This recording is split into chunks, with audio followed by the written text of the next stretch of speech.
Am I the asshole for setting up cameras after my roommate claimed I was messy? I know it sounds bad, but please hear me out.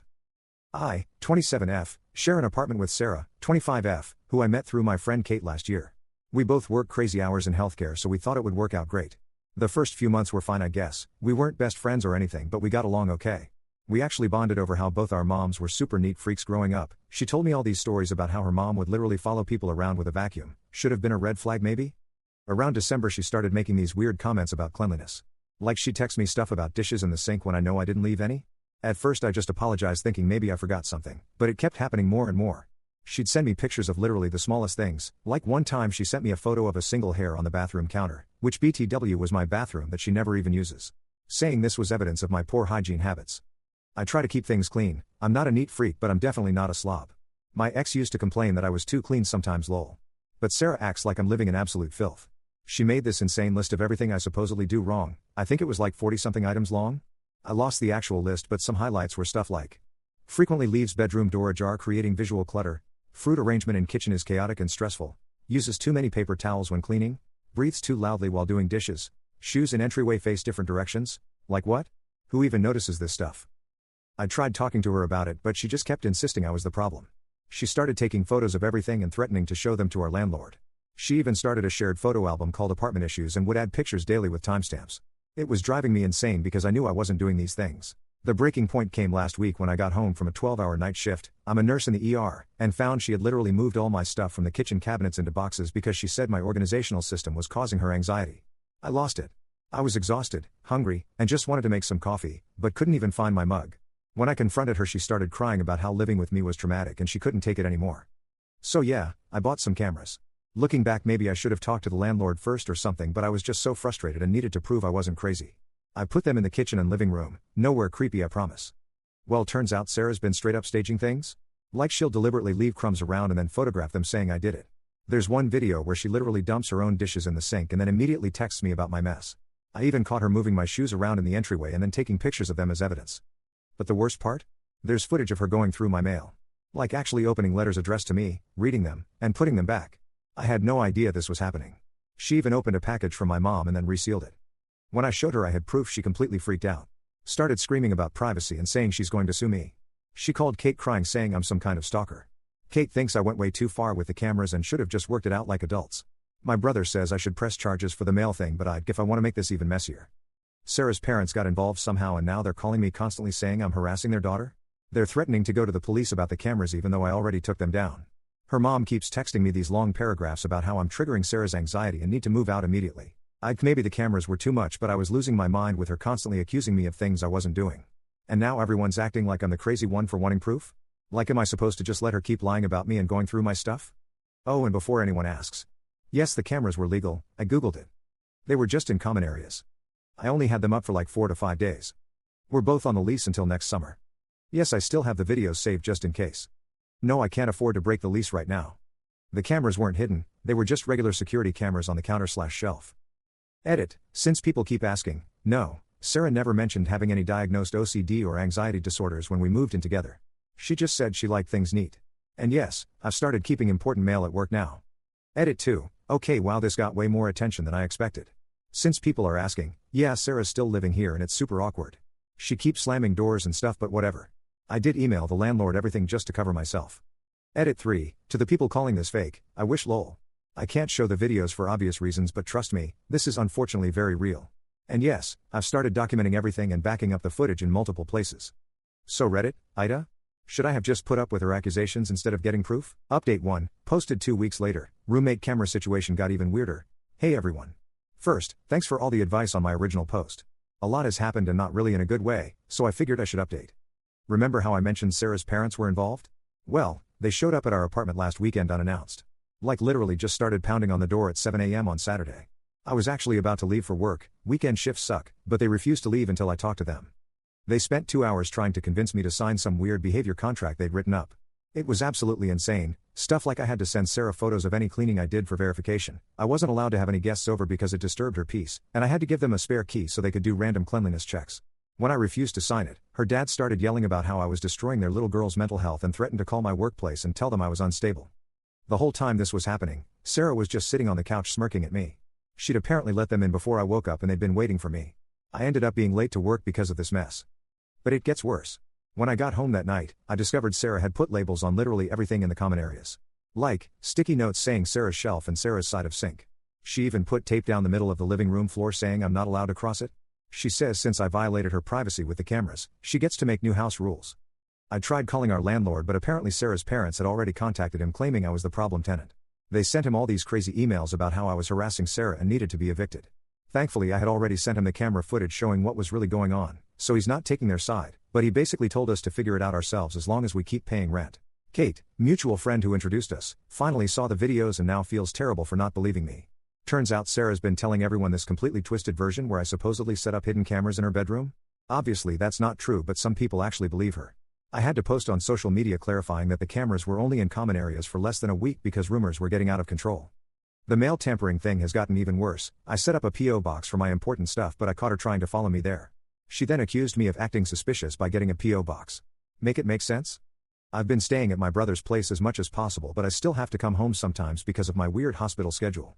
When I am here, Sarah either completely ignores me or follows me around documenting my behavior on her phone. She literally records me making coffee in the morning saying she needs evidence of my disturbing patterns.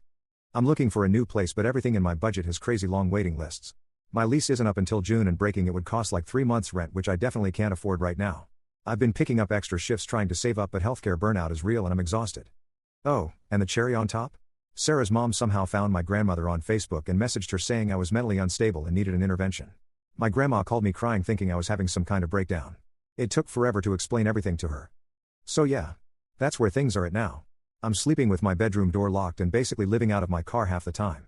Sarah's still here acting like I'm the crazy one while her parents keep threatening legal action. Fun times. Edit, holy crap, this blew up again. Thanks for all the support and advice. To answer some common questions. Yes, I've contacted a lawyer about the mail thing. Still have all the footage backed up in multiple places. Called the police non-emergency line, but they said it's a civil matter. Looking into restraining orders, but apparently it's complicated since we live together. Update 2, posted 1 month later. Final update on camera roommate situation. It's finally over. Well, it's been a wild month, but I finally have some actual good news to share. First though, the bad stuff that happened after my last update. Sarah basically went full nuclear after she found my previous posts. Hi Sarah, I know you're probably reading this too. She started telling everyone at her hospital that I was stalking her, which got back to people at my hospital since we're in the same healthcare network. That was fun to explain to my supervisor. She also started doing this thing where she'd blast music at weird hours and then immediately turn it off and deny it when I complained. Like, who does that? She'd wait until I was about to fall asleep after a night shift and suddenly boom, death metal at full volume for exactly 30 seconds. But here's where it gets good. Remember how I mentioned she was following me to my P.O. box? Well, genius that she is, she decided to do this while I was dropping off a report I'd made to the postal inspectors about the mail tampering. The postal inspector actually saw her following me and confronted her right there. Turns out the postal inspectors don't mess around with mail theft. At all. They launched a full investigation and apparently found evidence that Sarah had been opening lots of other people's mail too, not just mine. Like, former roommates and even some of our neighbors? They found stolen mail in her car and everything. She got arrested. Actually arrested. Not for the crazy roommate stuff, but for mail theft. Her parents tried to blame it all on me somehow, but there was just too much evidence. She's probably going to get some kind of plea deal, but she's definitely moving out. Her parents are breaking our lease and paying all the fees. I know I should probably feel bad, but honestly, I'm just relieved. The apartment complex is letting me take over the lease solo with a smaller security deposit, and I already have a new roommate lined up for next month. Don't worry, I thoroughly vetted this one and got references from her previous roommates. Speaking of therapy, apparently Sarah had been telling people she was a mental health advocate and would sometimes give informal diagnoses to people at work. Like she'd tell patients or coworkers they had various disorders based on things like how they organized their belongings or what color scrubs they wore. The hospital review is partially because of this too.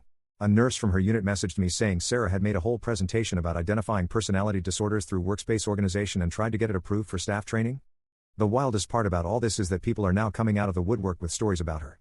Like, remember how I mentioned she worked as a PA?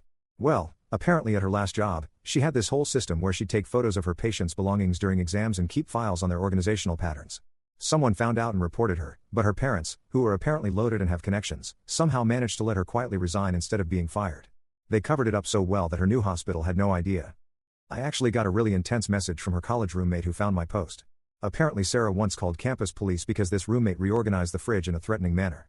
She also used to insist that everyone in their dorm building needed to coordinate their shower schedules with her so the bathroom would maintain consistent humidity levels. When people didn't comply, she'd leave lengthy notes about respiratory health hazards under their doors at 3 a.m. Oh. And I can't believe I forgot to mention this in my last update. We found out why she was so obsessed with the fruit bowl arrangement. Apparently she runs this weird Instagram account where she posts photos of incorrectly arranged items in public spaces and writes long captions about how they're subtle signs of societal decay. She had like 40k followers? The account's gone private now, but someone sent me screenshots and I'm in there. She had posted zoomed-in photos of my fruit bowl arrangements with full essays about how they represented the moral decline of modern healthcare workers or something. I wish I was making this up. Some other interesting developments. Turns out Sarah got fired from her last job for similar behavior, but her parents helped her cover it up. 3 of her former roommates have reached out to me with almost identical stories. Kate found out Sarah had been lying to her about a bunch of other stuff too. The hospital where she works is doing some kind of review because apparently she'd been collecting evidence on coworkers too. Her parents finally stopped contacting me after their lawyer told them to shut up. Someone suggested I write a book about all this, but honestly, I just want to forget it happened. Though my brother, who works in film, says it would make a great documentary. He's probably right, but I don't think I have the energy to relive it all. Final thing, because people keep asking about the legal stuff. Yes, Sarah is probably going to avoid jail time because it's her first official offense, that we know of. Her lawyer worked out some kind of deal where she has to do community service and get mandatory counseling. I hope she actually gets the help she needs, but I'm also really glad I'll never have to deal with her again. To the people still DMing me asking for the security camera footage, no, I'm not going to share it. First of all, it's evidence in an ongoing legal case. Second, even though Sarah turned out to be actually unhinged, it still feels wrong to share videos of someone without their consent. Besides, my lawyer would probably kill me. Speaking of lawyers, to everyone suggesting I sue her parents for defamation or harassment, I thought about it, but honestly, I just want to move on with my life. The least thing is settled, she's gone, and I've already spent enough time and energy on this whole situation. Sometimes peace of mind is worth more than proving a point. I've learned some valuable lessons from all this. Always trust your gut when something feels off. Document everything. Don't mess with the postal service. Maybe don't accept roommates through mutual friends without serious background checks. Security cameras are worth every penny. Also, because people keep asking, yes, I'm in therapy now. Turns out having someone systematically try to make you think you're crazy for months does a number on your mental health. Who knew?